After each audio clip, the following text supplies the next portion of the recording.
My name is Helena Norberg-Hodge, and I'm a very happy winner of the Goy Peace Prize. I'm director of Local Futures and the author of Ancient Futures. Many thanks to you, Hiro and Masami and Irvin. I'm very pleased to be able to join you today. And I'm very pleased to be able to share how I connect to source, because I believe that it's a way that is open to everybody. For me, it has always been my connection to nature. Ever since I was a child, growing up in Sweden, where we had a lot of wilderness around us and so on, it was my church, the living world, the trees, the sea, the sky. Even as a child, as a teenager, I loved watching the sky, and to this day, it gives me joy, it gives me a sense of that mystical connection to the oneness. I believe that's where all the spiritual teachings come from. They come from that experience of feeling connected to the whole. And it's there for everyone if we just open our eyes to it. And for me, this is not about not being materialist, because the sea and the trees and the earth, they're also material. It's about moving away from a very distracting, fast-paced consumer monoculture to awaken to the joy, the beauty, and the richness in the now, in the contemplative now as we connect.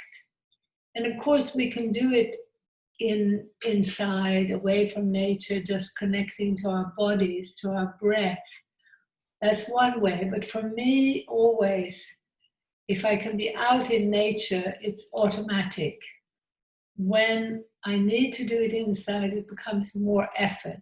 So I would urge any and everyone to try to practice that way of just being in silence, in nature, and just helping yourself to feel part of the whole.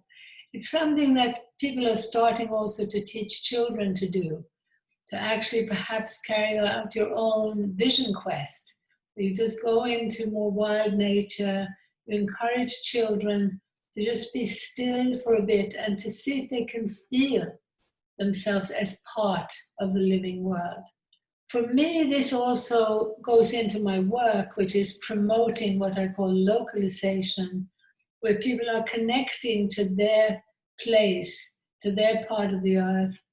And by, for instance, joining the local food movement, they actually become practical and creative and productive as they help to produce food, something that everybody needs every day. And this is also how I'm seeing prisoners, juvenile delinquents transformed, sometimes only in a matter of days. Sometimes it takes a bit longer.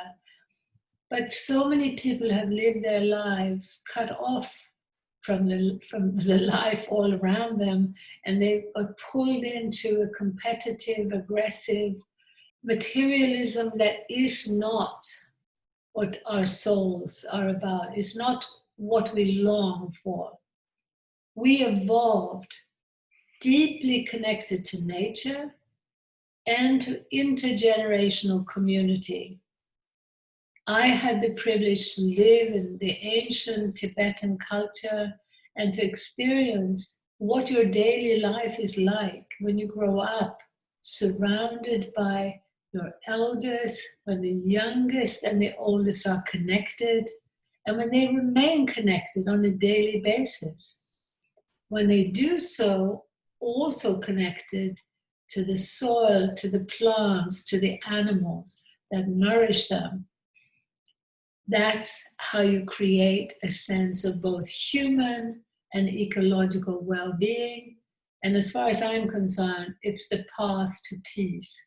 So for me, the overall message is connecting to source through connecting to life, including human life, including other human beings, and forging a way in which our daily livelihoods are met in that closer connection, closer proximity.